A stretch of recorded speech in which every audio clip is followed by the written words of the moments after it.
Eto na nga yung pangalawang araw ng aming pagtitinda. Mas dumami nga yung mga bumibili sa amin. Aba, magandang senyales to, lalo na't nagsisimula pa lang kami. Hello sa inyo mga ka-G!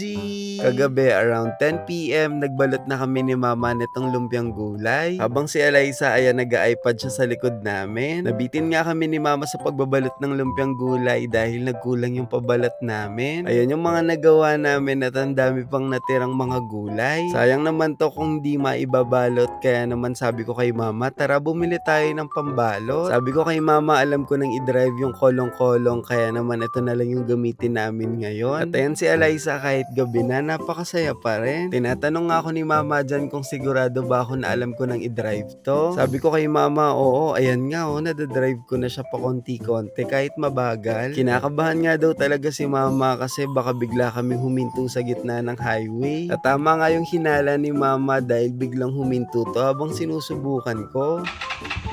Pero nabuksan ko naman siya, kaya sabi ko kay mama, tara na, para hindi tayo abutin ng gabing-gabi. Nafe-feel ko talaga na natatakot si mama sa pagdadrive ko. Kahit ako mga ka-G, natatakot talaga ako. Pero no choice, wala talagang ibang gagawa nito kung hindi ako. At nung kalagitnaan na nandito na kami sa highway, huminto kami bigla dahil maghahanap ako kung saan ako pwede magpa-load. Hindi ko talaga kayang i-drive sa highway to, baka mamaya may mangyari pang hindi maganda, kaya naman magpapa-load ako para tawagin si Kuya Alvin. Magpapasundo nga kami dito sa kanto, siguro siya na lang magdadrive, papatulong na lang muna kami. Nung nakolat na sabihan ko na si Kuya Alvin, naghintay nga lang muna kami ng ilang minuto hanggang sa makadating siya. Pagkadating nga ni Kuya Alvin, sabi ko sa kanya, yung kolong-kolong kaya Kuya Alvin, hindi kaya pwedeng ilagay dyan sa motor ko. Kasi mga ka-G, yung motor ko matic lang, kaya naman madali lang to para sa akin. Pero yung motor ni Kuya Alvin, manual, ang dami-daming mga pinipindot. Yung tipong ang dami ko nang iniisip, gusto ko nang mabenta yung mga lumpiang gulay tsaka Shanghai, tapos iisipin ko pa ba yung mga pinipindot dun sa motor niya?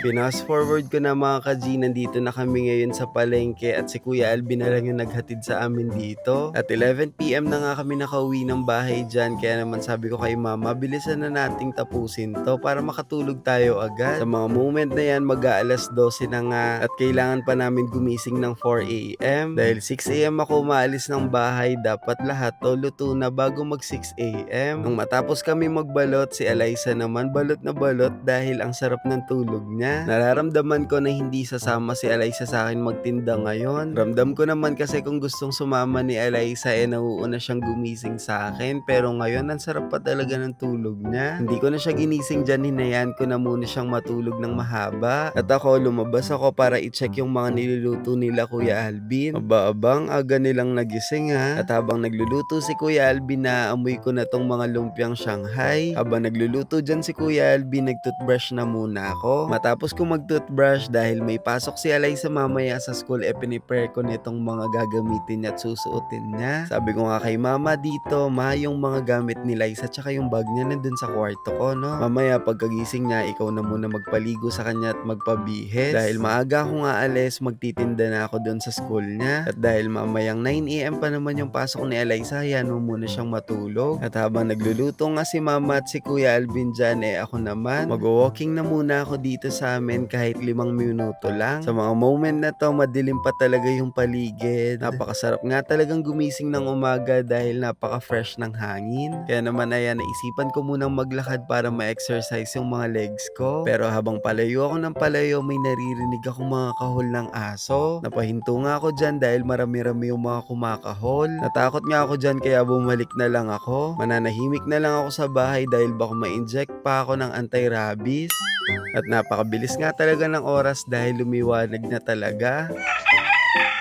Nung narinig ko nang tumilaok yung mga manok, pumasok na ako agad dito sa kwarto ko at nagbihis na ako. Habang lumalabas nga ako ng kwarto dyan, tinititigan ko si Eliza. Mga ka-G, napakasarap talaga ng tulog ni Eliza. Kaya naman hinayaan ko lang muna siya doon matulog at ako naman prepare ko na yung mga dapat dalhin. At ayan si mama, binigyan niya na ako ng worth 200 na barya para daw may panukli ako sa mga bibili. At ayan, nung nasakay ko na lahat ng mga kailangan kong dalhin, bago kami umalis para magtinda, nagdasal muna ako at humingi ako ng guidance kay Lord. Matapos lang nun, umalis na rin nga kami agad going dun sa eskwela ni Eliza. Ang oras nga pala ng pagtitinda namin ni Eliza, 6:30 a.m. to 10 a.m. Nasa Magalang Elementary School kami. At matapos nun, lilipat kami sa Pandakaki Oval. Ang oras naman ng pagtitinda namin doon, 11 a.m. to 3 p.m. At ayan nga mga ka-G, pagdating namin dito, panepare ko na agad yung mga dapat gawin. Tulad nitong tarpaulin, isinabit ko na to para makita ng mga tao kung anong mga tinitinda namin. At nung makapag-set na ako, meron na nga agad lumapit na estudyante sa amin. Tuwing umaga, yung mga madalas na bumibili sa amin ay mga estudyante talaga na papasok sa school. Bago sila pumasok, bibili na sila sa akin. Kakainin nila to ng almusal o kaya naman mamaya na lang daw recess. Natutuwa nga ako sa mga ibang rason nila kung bakit daw sila pumapasok ng school dahil excited daw silang matikman yung Shanghai namin at talagang gusto daw nila kami makita sa personal. Sa mga nakakausap ko ng mga estudyante dito, binibigyan ko sila ng advice na enjoy lang nila yung pag-aaral nila. At sabi ko sa kanila, balang araw pagka naging professional na kayo, wag niyo akong kakalimutan na. Pagka mayaman na kayo at may sarili na kayong kotse, wag niyo akong bubusinahan pag nakita niyo ako sa daan ha. Baka magulat kasi ako sa lakas ng busina. At hindi ko nga expect na merong dadalaw sa atin na kapwa nating content creator. Mga ka-G,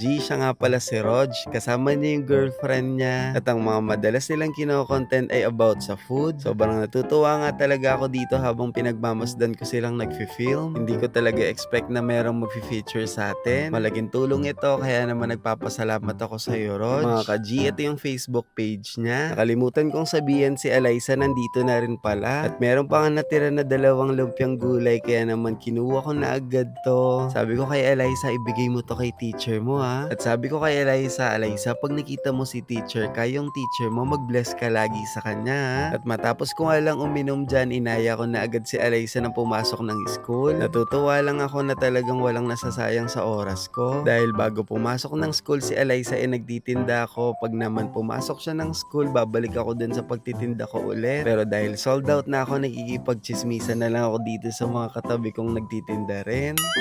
Biro lang mga ka-G, ngayon ang gagawin ko dahil wala na akong paninda, ipapack up ko na yung mga gamit ko at hihintayin ko na lang si Elizang lumabas. Matapos ko nga mag-pack up dyan, hindi ako makapaniwala na wala na akong paninda. Kaya naman nagdasal ako at humingi ako ng pasasalamat kay Lord. Nagpapasalamat ako kay Lord dahil binigyan niya ako ng sign para magtinda at i-push to. At talagang napaka-bless ko dahil yung mga bumibili sa amin at yung mga taong nakapaligid sa amin dito sa pagtitinda namin ay napakabuti. At ayan mga ka-G, dahil hindi pa ako nag-aanmusal, bumili ako ng 2 longganisa at 1 kanin. At yo, shoutout sa'yo ha, ingat ka lagi. Matapos kong kumain, naisipan kong bumili ng prutas dito para kay Eliza. At yung nagtitinda dito, katabi ko lang din sila ng mga nagtitinda, kaya naman susuportahan ko rin sila. At itong prutas na to sigurado magugustuhan ni Mama at Eliza. At nung makabili na ako, nakita ko na si Eliza na lumabas ng classroom at nakita kong meron na siyang ID. Wow Eliza, talagang official student ka na talaga dito sa school. At bago kami lumabas ng school, ayan si Eliza, nagpabili pa siya ng sherbet. Pinasakay ko nga lang siya ng kolong-kolong dyan at ready to G na rin kaming umalis. Pumunta pala dun sa isang location namin sa Pandakaki para magtinda ulit. Kung kaninang umaga hindi na ako sinamahan ni Eliza magtinda dahil masarap pa yung tulog niya. Pero ngayon mukhang nasa mood na siya, kaya naman siguro sasamahan niya ako magtinda. At ayan pa nga yung mga naluto nila mama na Shanghai at lumpiang gulay. Nung pagkadating nga namin dito sa Pandakaki Oval, ang daming mga estudyante na naghihintay sa amin. Sinoutout ko nga lang sila dyan, sabi ko lagi kayong pumunta dito ha. Huwag kayong mahiya na lapitan kami. At mga ka-G, hingi po sana ako ng pabor sa inyo na kahit i-like at i-share nyo lang tong video na to para ma-inform yung ibang tao na alam nilang nagtitinda kami. O mga ka-G, kita-kita na lang tayo bukas ha. Maraming salamat po. Bye-bye mga ka-G!